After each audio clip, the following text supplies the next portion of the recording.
గెలిచి కూడా మమ్మల్ని కనీసం దేనికి గౌరవించట్లేదు, దేనికి పిలవట్లేదు. అందుకని చెప్పి మేము మండల సర్వసభ సమావేశాన్ని వాకౌట్ చేస్తూ ఉన్నాము. ఈ సమస్యలు రెండవది ఇంకొకటి ఏంటంటే కొండేపు రోడ్డు జెడ్పీ రోడ్డు అన్నారు. ఓకే.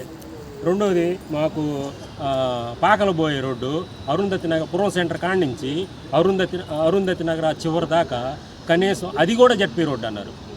సరే, మరి ఇది జెడ్పీ రోడ్డు అన్నప్పుడు ఈ రోడ్డు వేసారు. ఆ రోడ్డు ఎందుకు వేయట్లేదు? అక్కడ మనుషులు తిరగట్లేదా? అక్కడ ఉన్న వాళ్ళు మనుషులు కాదా? అక్కడ ఉన్న వాళ్ళు మనుషులు కాదు, అక్కడ వాళ్ళు తిరగట్లా. అదేమయ్యాయంటే ఈ తెలుగుదేశం వాళ్ళకి అక్కడ ఉన్న వాళ్ళు ఓట్లు వేయలేదంట.